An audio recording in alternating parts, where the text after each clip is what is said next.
자, 우리 지난주 본문 마지막이 16절, 17절이었죠. 그거 한번 읽고 말씀 시작하려고 합니다. 같이 한번 읽겠습니다. 시작. 내가 복음을 부끄러워하지 아니하노니 이 복음은 모든 믿는 자에게 구원을 주시는 하나님의 능력이 됨이라. 먼저는 유대인에게요 그리고 헬라인에게로다. 복음에는 하나님의 의가 나타나서 믿음으로 믿음에 이르게 하나니 기록된 바 오직 의인은 믿음으로 말미암아 살리라 함과 같으니라. 아멘. 여러분, 이 말씀은 로마서 전체의 주제예요. 굉장히 중요한 말씀이에요. 나중에 또 이것에 대해서 얘기할 수가 있겠지만 오늘 간단하게 얘기하고, 그리고 이게 연결이 되기 때문에 복음이라고 하는 것은 모든 사람을 구원하시는 하나님의 능력이라고 합니다. 여기서 중요한 단어가 뭐냐면 오늘 여기 16절 17절에 중요한 단어가 뭘까요? 계속해서 반복되는 단어가 있어요. 뭐죠? 믿음이라는 단어죠. 믿는다, 믿음. 계속해서 여기에 보면은 17절에는 하나님의 의가 복음 속에 나타난다고 합니다. 하나님의 의가 복음 속에 나타나요. 여러분, 여기서 의가 무엇이에요? 하나님의 의 그랬는데 의라는 게 뭘까? 영어 단어로 보면은 명확하죠. 하나님의 의는 영어로 righteousness예요. righteousness. 이것은 앞에 뭐예요? right에서 나온 거잖아요. 여러분, right이라는 뜻이 뭐예요? Am I right? 이러면 뭐예요? 나는 오른쪽입니까? 이런 뜻이에요? 그게 아니고 내가 맞습니까? 그죠? 내가 맞습니까? 내가 올바릅니까? 이런 뜻이죠. 여러분, righteousness라는 것은 무슨 뜻이냐면 올바른 관계를 의미하는 거예요. 올바른 관계. 하나님과의 올바른 관계가 어디에서 나타나냐면 복음 속에 나타나는 거예요. 그런데 그것은 오직 무엇으로만 가능하다고요? 믿음으로만. 하나님과의 올바른 관계가 의라고 하는 것인데 그것은 믿음으로만이 가능하다는 거예요. 믿음의 반대가 뭐예요? 믿음의 반대. 안 믿는 거. 불신. 그런데 로마서 전체에서 믿음의 반대를 불신이라는 것도 있지만 또 하나가 뭐냐면 행함이에요. 행함. 믿음이 아니라 행함으로 받는다라고 사람들이 얘기하기 때문에 그래서 의인은 믿음으로 말미암아 산다. 행함이 아니라 이것이에요. 다시 말하면 16절 17절에 나와 있는 하나님의 의인은 올바른 관계를 맺는 것인데 그것은 행함이 아니라 믿는 것만으로 가능하다는 것이에요. 올바른 관계는 자신이 행한 대가로 주어지는 것이 아니라 그냥 하나님께서 거저 주시는, 그냥 공짜로 주시는 것이 의라고 하는 것이에요. 그렇다면 이런 질문이 생기게 됩니다. 왜 거저 받은 의로만 하나님과 올바른 관계를 맺을 수 있을까? 왜 의인은 믿음으로 살아야 하는가? 또 왜 우리가 행한 것으로는 의롭게 되지 못하고 하나님께서 거저 주셔야만 했을까? 하나님과 올바른 관계를 맺으려면 그것은 믿음으로만 된다. 하나님께서 거저 주시는 것이다. 그 이유가 왜 그래야만 했을까? 이유가 뭘까요? 결론이 뭐냐면, 한마디로 얘기할게요. 결론이 뭐냐면 오늘 이야기 나눌 주제가 이거야. 결론은 인간이 전적으로 타락했기 때문에. 인간은 완전히 전적으로 타락했기 때문에 스스로 행함으로 구원을 받을 수가 없다는 거예요. 그래서 하나님께서 그냥 거저 주시는, 그러한 거저 주시는데 그것을 믿음이라고 하는 것을 통해서 그냥 거저 주시는 수밖에 없는 거예요. 뭘? 의가 뭐라고요? 하나님과의 올바른 관계가. 그래서 오늘 나눌 게 이거예요. 인간의 죄가 무엇이고 어떤 모습인가에 대하여 오늘 본문에 잘 나와 있어요. 첫 번째가 뭐냐면 영의 타락이에요. 인간이 완전히 타락했다는데 뭐가 타락을 했는가? 영이 타락했다고요. 영이 타락함으로 말미암아 그들이 나타나는 현상이 뭐냐면 하나님을 무시해요. 하나님을 모른 척해요. 요한복음 4장 14절에 보면은 예수님께서 우물가에서 그 사마리아 여인에게 뭐라고 하세요? 하나님은 영이시니 예배하는 자가 영과 진리로 예배할지니라. 하나님이 영이시래요. 여러분, 하나님이 영이라는 말의 뜻이 뭐예요? 영이다 하는 것의 대표적인 뜻이 뭐예요? 영이다 하는 것은 보이지 않는다라는 거예요. 여러분, 영이 보여요? 영은 보이지 않는다라는 뜻이에요. 영이신, 그러니까 무슨 얘기예요? 하나님을 우리가 볼 수 있어요? 못 봐요. 보지 못하는 하나님을 우리가 알 수 있어요? 그렇게 생각하는 사람들이 있어요.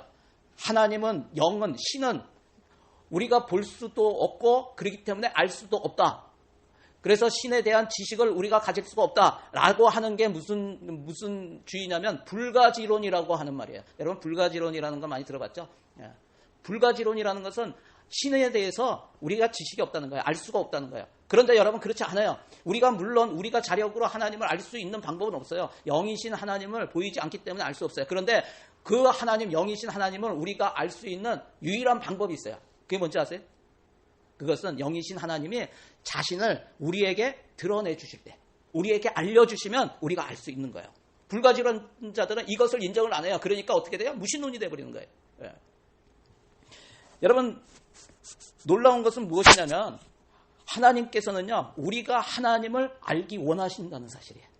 그렇기 때문에 하나님께서는 자신에 대해서 가능한 우리 인간들이 알 수 있도록 모든 만물을 통해서 하나님을 나타내 주세요. 그래서 우리는 그런 것들을 통해서 하나님을 알게 되는 거예요. 이게 뭐예요? 일반계시예요. 일반계시는 모든 만물에 하나님이 나타나 있는 거예요. 특별계시, 그것만으로 또 인간들이 모르기 때문에 특별하게 계시를 주셨어요. 그게 뭐예요? 성경책이에요. 성경. 하나님이 말씀을 기록해요. 그렇게 해서 또 알려주시는 거예요. 우리 19절 말씀 같이 읽겠습니다. 시작. 이는 하나님을 알만한 것이 그들 속에 보임이라. 하나님께서 이를 그들에게 보이셨느니라. 우리 삶 가운데 훤히 드러나 있는 하나님을 알만한 일이 무엇이에요? 모든 만물의 존재예요.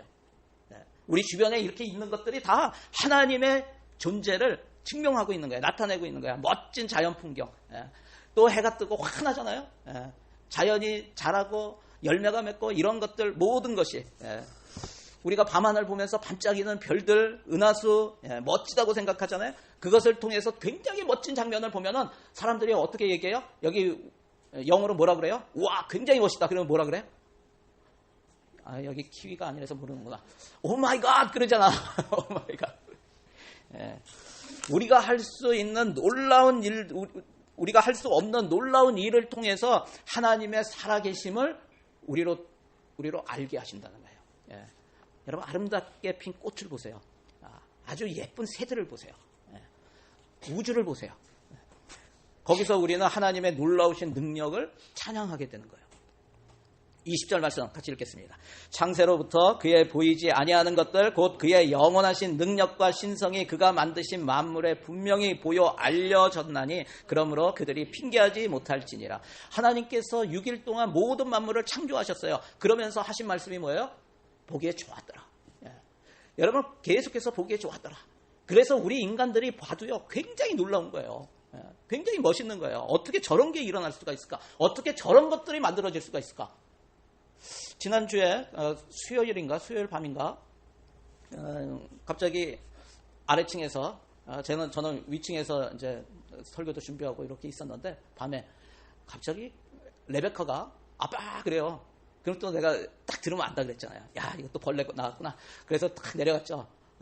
왜 그래? 그랬더니 나방이 들어왔대. 나방이 화장실에 나방이 들어왔다고 잡아달라. 문이 있는데 에스더 방 앞에 나방이 있다고. 그래서 내려가서 이렇게 봤는데요. 앞만 찾아도 없어. 사라져버렸어. 근데 얼마나 크다 그냥 표현에 따르면 굉장히 큰 나방이에요. 그러다가 그 다음날 또 이번에는 에스더가 아빠 그래요. 그래서 그게 나타났나 보다. 그래서 내려갔죠. 내려갔더니 화장실 안에 나방이 있다는 거예요.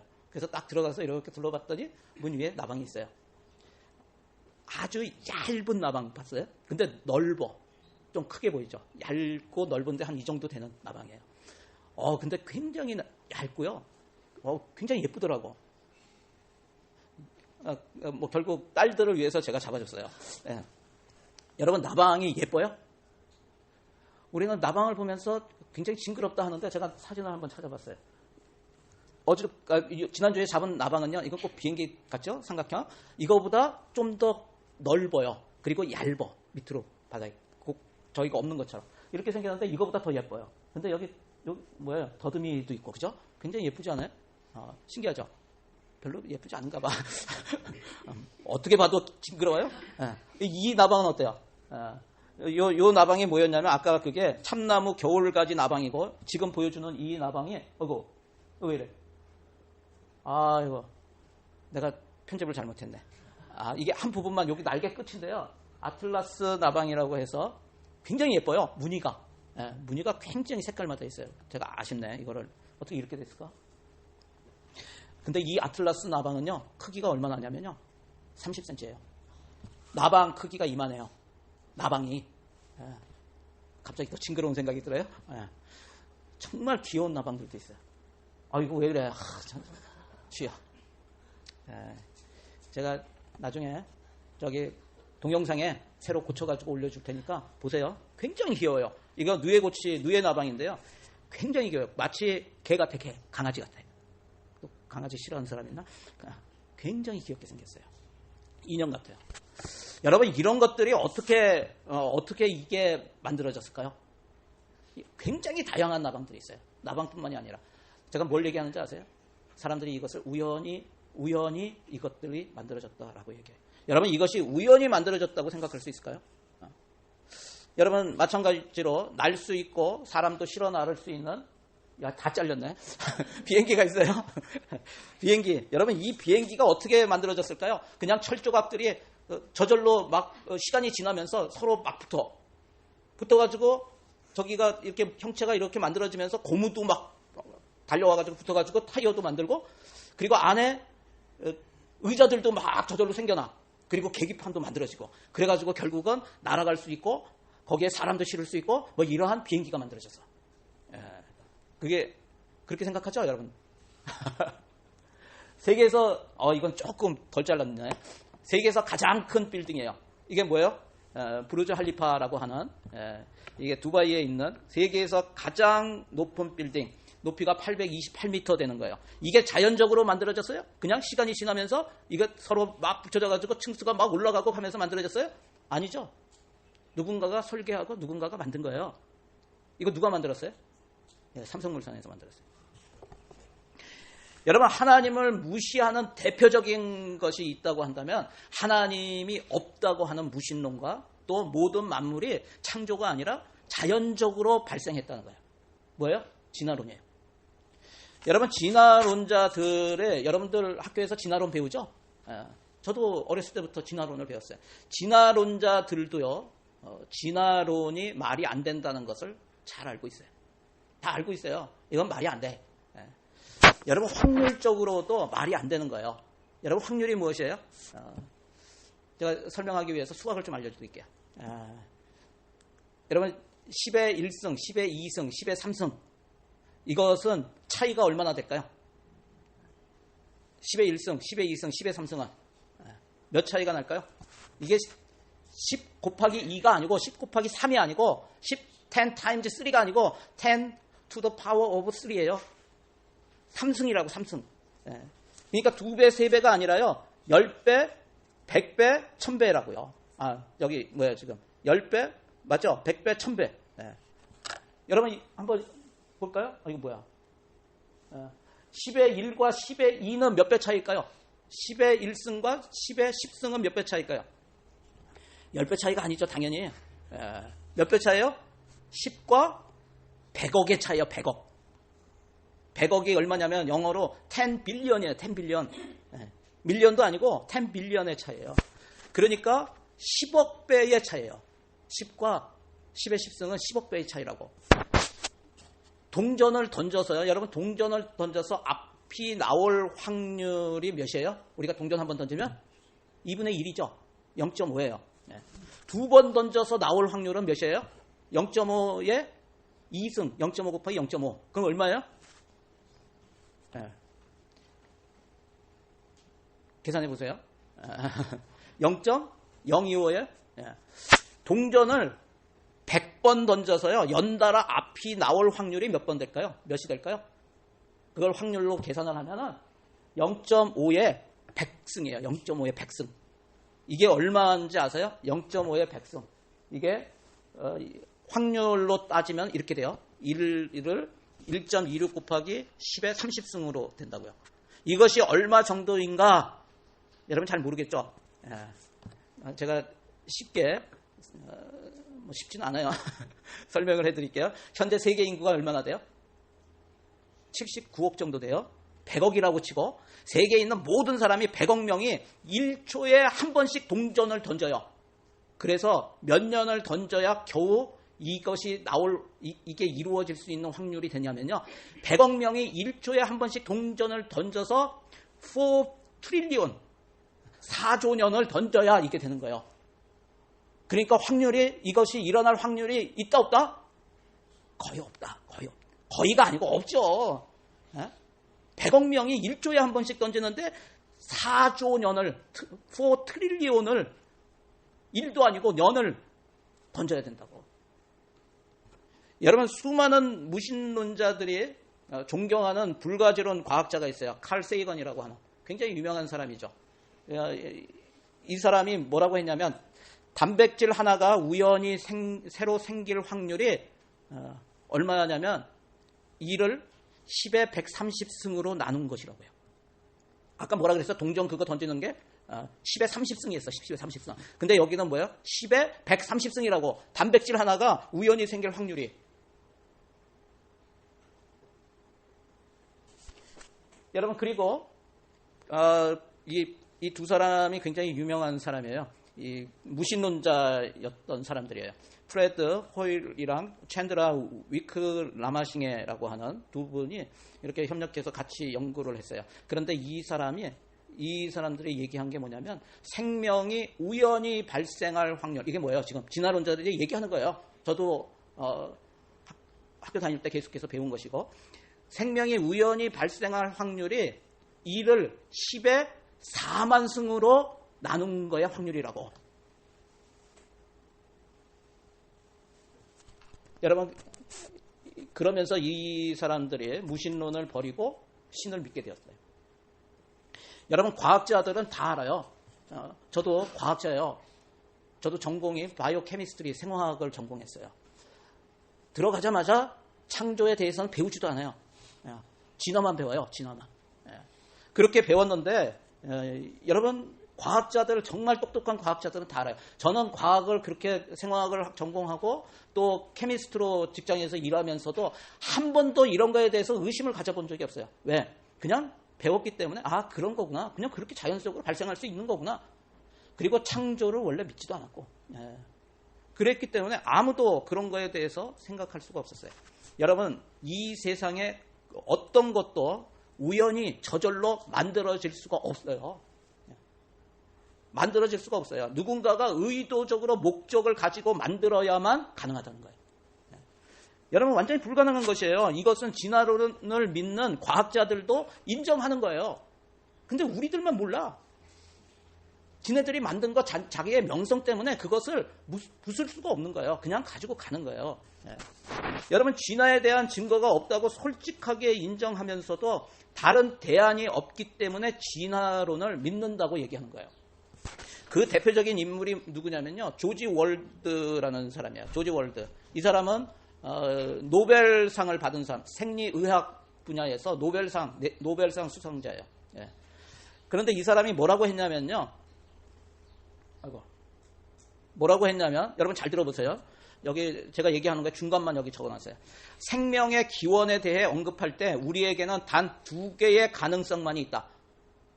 창조 혹은 자연 발생, 진화.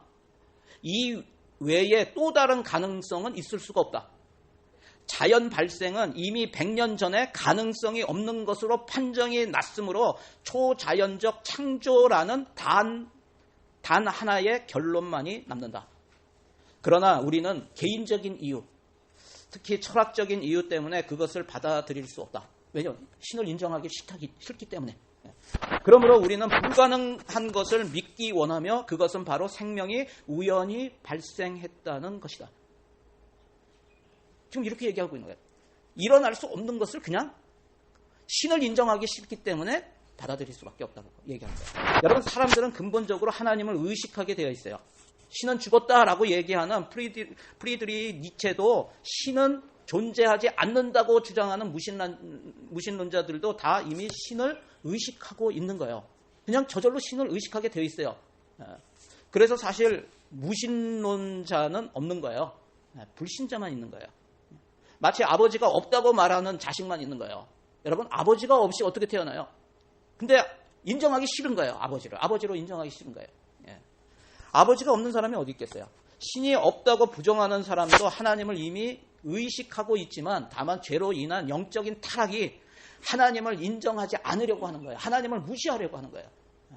여러분, 영적인 타락의 대표적으로 나타나는 게 이렇게 무신론, 진화론으로 나타나고 있는 거예요. 한번 적용해 보세요. 하나님께서 모든 것을 그분의 계획대로 창조하셨음을 믿는가? 하나님께서 나와 함께 하시며 내 삶에서 역사하심을 경험한 일이 있었는가? 여러분, 두 번째 죄의 모습은 뭐냐면요, 혼의 타락이에요. 우리 인간에게 영혼, 몸이 있다고 그랬잖아요. 혼의 타락은 우리의 생각과 마음이 어두워지는 거예요. 우리 21절, 22절 같이 읽겠습니다. 시작. 하나님을 알되 하나님을 영화롭게도 아니하며 감사하지도 아니하고 오히려 그 생각이 허망하여지며 미련한 마음이 어두워졌나니 스스로 지혜 있다 하나 어리석게 되어. 사람은 하나님을 근본적으로 알고 있고 하나님을 의식함에도 불구하고 그 생각이 허망해지고 마음이 어두워진 인간은 당연히 하나님께 드려야 할 영광과 감사를 하나님께 드리지 않게 된다는 거예요. 여러분, 하나님의 첫째 되는 인간의 첫째 되는 목적이 뭐예요? 인간의 첫째 되는 목적? 하나님을 영화롭게 하고 그를 영원토록 즐거워하는 것이잖아요. 그런데 하나님을 인정하지 않는 영의 타락은 생각의 타락으로 이어져요. 그 대표적인 모습이 감사하지 않는 거예요. 하나님께 드리는 예배는 감사함으로 드려져야 해요. 여러분은 지금 감사함으로 예배를 드리고 있습니까? 여러분, 감사하는 마음이 있으세요? 성경에서 이야기하는 감사는 좀 구체적입니다. 그냥 감사하는 마음만 가지면 된다고 생각하는데 여러분, 그것은 아니에요. 성경에서 나오는 하나님께 드리는 모든 예배, 모든 제사는 다 감사의 제사이고요, 희생 제사예요. 감사하면은요, 희생하게 되어 있는 거예요. 제가 한국에서 유공에 근무할 때 공장 실험실에서 있다가 제가 본사로 발령이 났어요. 그래서 여의도에 근무를 하게 됐어요. 그런데 공장에서 실험실에 있다가 본사에서 근무하는데 근무 환경이 완전히 달라요. 여기에서는 계속 양복도 입어야 되고 또 굉장히 이 체계가 굉장히 복잡해. 그랬는데 그때 아주 저는 좀 자유롭게 신앙생활이래. 직장생활 하다가 본사에 올라오니까요. 막 숨이 막힐 것 같더라고요. 너무나 힘들었어요. 근데 그때 그 부서에 선배가 있는데 그 선배가 저한테 굉장히 잘해줬어요. 그 선배 때문에 뭐 내가 힘들어하면 같이 매점 가가지고 뭐 차도 사주고 막 이러면서 풀어주고 그렇게 하면서 마음이 굉장히 제가 거기서 잘 버텨나갈 수 있도록 그렇게 해줬어요. 그러다가 이제 저는 퇴사하고 뉴질랜드로 이민을 왔고 그분도 퇴사해서 그분은 미국으로 갔어요. 그러다가 연락이 왔는데 미국에서 굉장히 형편이 어렵다는 거예요. 그때 어떻게 하면 도와줄 수 있을까 하는 생각이 들었어요. 그래서 제가 그때 한 1,000불을 그냥 보냈어요. 뉴질랜드 달러로 1,000불을 보냈어요. 그때 제가 굉장히 어려웠을 때예요, 저도. 왜냐하면 인버칼길에 내려가서 디어 에이전트 사업하다가 망해가지고 100불을 가지고 올라와서 돈이 없으니까 그때는 심부름센터에서 일하던 때였어요. 그러니까 굉장히 어려웠죠. 그러다가 이제 가이드하고 막 이랬는데 굉장히 어려웠을 때 그 소식을 들었는데 제가 제 있는 전 재산을 줬어요. 그냥 1,000불을 보냈어요. 보냈는데 전혀 아깝지가 않았어요. 왜 그런지 아세요? 내가 너무 고마워서 그래. 내가 가장 힘들었을 때 그 사람이 나한테 차 사주고 그 커피 사주고 뭐 같이 얘기해주고 이러면서 힘이 됐기 때문에 그걸 생각하니까 내가 1,000불 이렇게 줘도 괜찮았어요. 내가 좀 희생을 해도 아깝지가 않더라고요. 그러다가 몇 년 후에 제가 예수님을 믿게 되었고 그 이후에 제가 하나님의 죄사함의 은혜가 무엇인지를 알게 됐어요. 얼마나 큰지. 그때부터 제가 결심한 것이 있었어요. 내가 주님을 위해서 제 생명을 바치겠습니다. 그리고 제가 버는 모든 돈의 11조를 내가 아브라함같이 야곱과 같이 반드시 하나님께 드리겠습니다. 왜 이런 희생을 해요? 감사해서.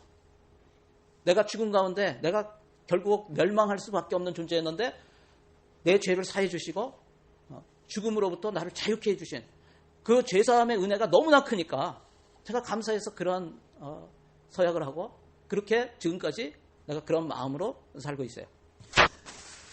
여러분, 사람이 받은 은혜에 대해서 얼마나 감사하고 있는가를 정확하게 알 수 있는 것은 그 사람이 자신의 것을 얼마나 희생하는가를 보면 돼요.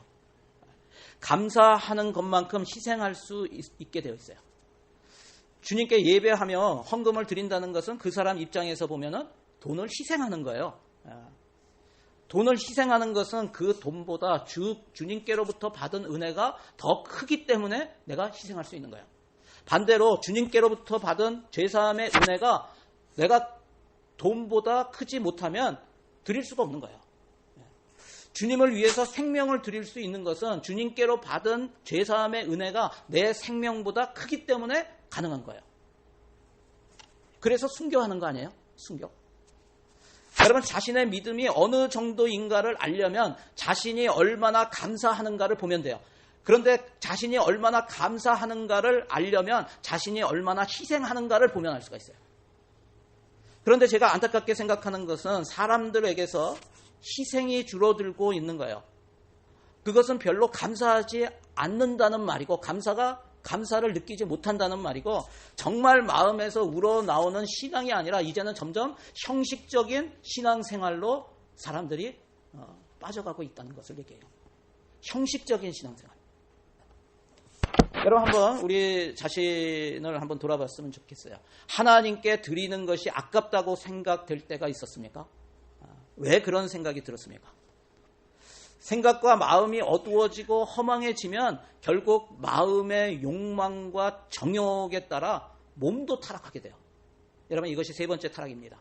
육의 타락이에요. 우상을 숭배하고 해서는 안 될 일을 합니다. 이게 몸의 타락이에요. 사람들은 하나님을 하나님으로 인정하지 않거나 의지하지 않을 때 생각과 마음이 어두워지면 그것이 구체적으로 육신의 욕망을 채우는 일로 나타나요. 그 대표적인 것이 무엇이냐면 바로 우상 숭배예요. 우리 23절 한번 같이 읽겠습니다. 시작. 썩어지지 아니하는 하나님의 영광을 썩어질 사람과 새와 짐승과 기어다니는 동물 모양의 우상으로 바꾸었느니라. 하나님을 무시하게 되고요. 그러다 보면 생각이 어두워지면은 나중에 뭐에 따라서 가냐면 우상을 만들게 되어 있다는 거예요. 25절. 이는 시작. 이는 그들이 하나님의 진리를 거짓 것으로 바꾸어 피조물을 조물주보다 더 경배하고 섬김이라. 주는 곧 영원히 찬송할 이시로다. 아멘. 뭐예요? 지금 피조물인데 피조물을 창조주 하나님처럼 섬긴다는 거예요. 여러분, 세상의 사람들을 잘 보세요. 누구든지 무엇인가를 섬기면서 살아요. 숭배하면서 살게 되어 있어요. 하나님을 섬기든지 아니면 하나님이 아닌 것을 섬겨요. 여러분, 하나님이 아닌 것을 높이고 섬기는 것이 바로 우상숭배예요. 우상숭배가 뭐냐? 하나님이 아닌 것을 섬기는 게 우상숭배라고요. 왜 사람들은 우상을 숭배하게 되는가? 그 이유가 무엇인가? 바로 정욕 때문이라고요. 정욕. 24절 읽겠습니다. 시작. 그러므로 하나님께서 그들을 마음의 정욕대로 더러움에 내버려 두사 그들의 몸을 서로 욕되게 하게 하셨으니. 여러분, 실제로 정욕대로 한다는 게 뭐예요? 실제로 신이 있어서가 아니라 그 가짜 신들이 있어서가 아니라 내 마음의 욕망을 형상화하는 것이 우상숭배라는 거예요. 내 마음에 이것을 형상화시키는 것이, 내 욕망을 형상화시키는 것이, 그것이 우상이라는 거예요. 고린도에는 적어도요 12개의 신전이 있다고 알려져 있어요. 그중 대표적인 신전이 뭐냐면 아프로디테 신전이에요. 여러분, 아프로디테 신전 아시죠? 이걸 다른 말로 우리가 비너스, 아프로디테가 누구냐면 비너스 여신이에요. 비너스. 사랑의 여신. 여러분, 이 신전에는요 1000명이라고 하는 선발된 여사제들이 있었어요. 그냥 그들이 얘기하는 여사제이지만 뭐냐면 창녀예요. 창녀. 그들이 봉사해요. 사람들이 비너스 신을 만들어서 그 이름으로 무엇을 했냐면 음행을 한 거예요. 마음의 그런 욕망을 정당화하기 위해서 만들어지는 것이 뭐냐면 우상숭배라고요. 그리고 육신의 정욕에 따라 부끄럽고 해서는 안 될 일들을 하게 돼요. 이게 뭐예요? 대표적으로 오늘날 많이 일어나고 있는 거예요. 26절, 27절. 자, 같이 읽겠습니다. 시작. 이 때문에 하나님께서 그들을 부끄러운 욕심에 내버려 두셨으니 곧 그들의 여자들도 순리대로 쓸 것을 바꾸어 영리로 쓰며 그와 같이 남자들도 순리대로 여자 쓰기를 버리고 서로 향하여 음욕이 부릴 듯하며 남자가 남자와 더불어 부끄러운 일을 행하여 그들의 그릇 때문에 상당한 보응을 그들 자신이 받았느니라. 뭐예요 지금? 성적인 타락이죠. 육신의 욕망 때문에요. 이거는 성적인 타락 가운데 가장 대표적으로 성경에서 얘기하는 거예요. 뭐예요? 동성애예요. 동성애. 성경에는 이것을 뭐라고 얘기하냐면 부끄러운 짓이고 잘못이라고 분명하게 말씀하고 있는 거예요. 그리고 25절 이하에 죄로 인해 나타나는 해서는 안 될 죄악들이 열거되어 있어요. 우리 같이 한번 읽겠습니다. 29절부터 31절까지. 자, 시작. 곧 모든 불의, 추악, 탐욕, 악의가 가득한 자요, 시기, 살인, 분쟁, 사기, 악독이 가득한 자요, 수근수근하는 자요, 비방하는 자요, 하나님께서 미워하시는 자요, 능욕하는 자요, 교만한 자요, 자랑하는 자요, 악을 도모하는 자요, 부모를 거역하는 자요, 우매한 자요, 배약하는 자요, 무정한 자요, 무자비한 자라. 여러분, 우리가 성경 공부하면서 이 부분을 나누게 되는데, 나눌 때 하나하나 그 내용들을 읽으면서 자신의 삶의 모습과 비교하면서 고백하게 되는 것이 있어요. 우리 모두가 이런 죄로부터 아무도 자유롭지 못하다는 거예요. 이런 죄가 없는 사람이 한 명도 없다는 거예요. 모두 그런 죄를 하나 이상은 다 짓고 있다는 거예요. 무슨 뜻이에요? 우리 인간의 실제 모습은 죄 속에 살고 있다는 것이에요. 이것이 바로 우리 인간의 현 주소라는 거예요. 우리는 죄 가운데 살고 있습니다. 여러분, 인간의 죄에 대한 하나님의 반응이 무엇인가? 세 가지가 나와요. 첫 번째는 권고입니다. 그것이 잘못된 것임을 알려주시고 타이르시고 이제는 그만두라, 그리고 돌아서라 라고 권하세요. 고린도후서 5장 20절에 보면 그러므로 우리가 그리스도를 대신하여 사신이 되어 하나님이 우리를 통하여 너희를 권면하신 것 같이 그리스도를 대신하여 간청하노니 너희는 하나님과 화목하라. 하나님을 떠나고 너희의 육정에 따라서 그렇게 죄 가운데 사는 것을 이제는 돌이켜라 하고 권고를 하세요. 그런데 권고를 했는데도 말을 듣지 않을 때는 어떻게 해요? 하나님께서 채찍을 들이세요. 징계를 내리세요. 히브리서 12장 6절에 보면 우리 같이 읽겠습니다. 시작. 주께서 그 사랑하시는 자를 징계하시고 그가 받아들이시는 아들마다 채찍질 하심이라 하였으니. 여러분, 징계를 받고 계세요? 지금 굉장히 어렵고 힘든 상황이 있다면 징계를 받는데 하나님께서 그것을 허락하셨다 한다면요, 하나님의 징계는 하나님께서 나를 사랑하신다는 사인이고 하나님의 자녀로 받아들이신다는 징표임을 믿으시기를 바랍니다. 내가 잘못했는데 그냥 잘못된 게 그냥 잘 돼 계속. 여러분, 그것은 뭔가 내가 하나님과 상관이 없을 때 그런 거예요. 여러분, 하나님의 채찍과 징계는 아프고 힘듭니다. 하지만 결코 완전히 멸망시키려는 것은 아니라는 것을 여러분 기억하시고, 그런 징계와 채찍질이 있을 때 주님께로 돌아서라는 거예요. 그러면 순식간에 놀라운 회복을 경험하게 돼요. 마지막 세 번째로 하나님께서 하시는 것은 내버려 두신다는 거예요. 우리 오늘 본문 24절 말씀입니다. 같이 읽겠습니다. 시작. 그러므로 하나님께서 그들을 마음의 정욕대로 더러움에 내버려 두사 그들의 몸을 서로 욕되게 하게 하셨으니. 그 뒤에도 26절, 28절에 내버려 두셨다는 말이 세 번에 걸쳐서 반복이 돼요. 여러분, 하나님의 가장 무서운 심판이 뭐냐면요, 징계가 아니에요. 채찍질이 아니에요. 그냥 내버려 두는 거예요. Let it be. Let it go. 내버려 두는 거예요. 내가 나쁜 짓을 하는데 그냥 잘 된다. 여러분, 이거는 징계를 하셔도 안 돌아오니까 그 마음이 너무나 강팍하면요, 그냥 내버려 두세요. 여러분, 하나님의 가장 무서운 심판이라고요. 부모도 자식이 잘 되길 원하고 바른 길로 가길 원해서 권하고 때로는 야단도 치고 혼도 내고 벌도 주지만요, 그래도 끝까지 말을 안 들으면 어떻게 해요? 그래, 네 마음대로 해봐. 나도요. 여러분, 그런데 착각하지 마세요. 이것은 자유를 주는 것이 아니에요. 심판을 뜻하는 거예요. 부모로서 가장 무서운 진노를 표현하는 것이 뭐냐면, 그래, 너가 알아서 해. 나 상관 안 할게. 여러분, 이거는 굉장히 안 좋은 거예요. 여러분, 하나님도 마찬가지예요. 그냥 내버려 두시면요, 이것은 가장 큰 징계라는 것을 기억하세요. 여러분들이 여전히 하나님을 모른 척하고 무시하고 감사하지 않고, 그런데 하나님이 그냥 놔둬 잘 되게 지금 내버려 두시고 계신 것은 아닌가? 한번 돌아보세요. 여러분, 한번 적용해 보세요. 내 삶에서 일어나는 일이 나의 죄에 대한 하나님의 권고와 징계라고 생각될 때가 있는가? 그때 나는 어떻게 하는가? 우리 이 시간에 함께 기도했으면 좋겠어요. 오늘 말씀이 굉장히 무겁죠? 죄에 대해서 얘기하기 때문에 그래요. 그런데 이 죄 문제가 해결되지 않으면 여러분, 우리의 인생은 끊임없이 나락으로 떨어지게 되어 있어요. 이 땅에서는 잘 되는 것 같죠?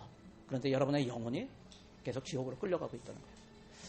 점점 우리의 신앙이요, 구원의 감격은 희미해져 가고 있고요. 감사가 없고 희생도 없고 복음의 열정은 식어버리고 이제는 형식적인 신앙생활을 하고 있지는 않은지 한번 우리 자신을 돌아봤으면 좋겠어요.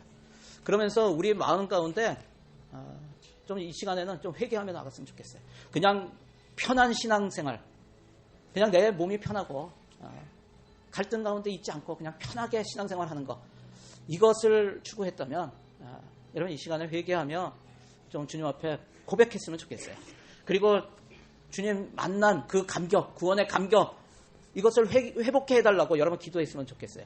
그리고 주님께로 돌아서서 주를 위해 사는 그런 인생 되게 해달라고 여러분 이 시간에 좀 우리의 마음을 들여서 주님 앞에 간절하게 기도하며 나갔으면 좋겠습니다. 오늘 말씀 생각하면서 우리 주여 한번 부르시고 함께 기도합니다. 주여, 할렐루야. 하나님 감사합니다. 주여 주님을 찬양합니다. 아버지 하나님, 그렇습니다. 우리의 안에 아버지 하나님, 우리가 주님을 믿는다고 하지만 여전히 우리의 실생활에서 하나님을 무시하고 하나님을 존경하지 않고 하나님께 감사를 표하지도 않고 아버지 하나님, 내가 원하는 대로 내가 편한 대로 그렇게 신앙생활하고 있는 우리의 아버지 하나님 형식적인 그러한 신앙생활을 이 시간에 회개합니다. 아버지 하나님, 다시 한번 우리 안에 구원의 감격이 회복될 수 있도록 하나님 역사하여 주시옵소서. 주님을 더 뜨겁게 만나고 주님 앞에 더 나아가 감사하며 희생하며 주님을 위해서 삶의 생명까지 아낌없이 드리겠다고 하는 그러한 믿음의 고백이 나올 수 있도록 아버지 하나님, 우리의 심령 한 사람 한 사람을 붙들어 주시고 인도하여 주시옵소서. 아버지 하나님, 여전히 세상 가운데 세상이 좋은 것을 위해서 달려가고 있는 아버지 하나님, 우리의 모습을 회개합니다. 아버지 하나님, 이제는 다시 눈을 들어서 아버지 하나님, 우리 가운데 역사하시는 그 주님을 바라보게 하여 주시고 주님을 위해서 무릎 꿇게 하여 주시고 주님 안에 주님을 위해서 생명까지 아낌없이 드리겠다는 그 믿음의 고백에 우리 성도들의 삶 가운데 우리의 심령 가운데 일어날 수 있도록 하나님 역사하여 주시고 인도하여 주시옵소서. 우리 이 하늘소망교회가 아버지 하나님, 하나님의 뜻을 이루기 위한 그러한 교회가 될 수 있도록 하나님 도와주시옵소서. 우리끼리 편하고 우리끼리 잘 지내는 그러한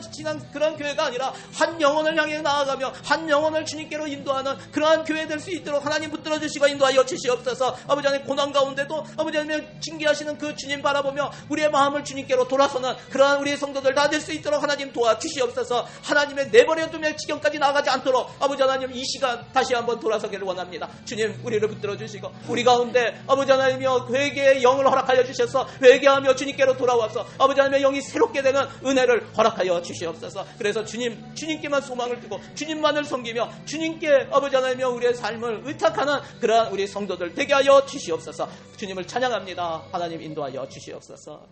하나님 감사합니다. 하나님, 그렇습니다. 우리의 삶에 우리가 구원받은 그 구원의 감격이 어느새인가 희미해지고 또 하나님께 대한 그 감사와 희생도 점점 사라져가고 있는 오늘의 교회의 모습을 보게 됩니다.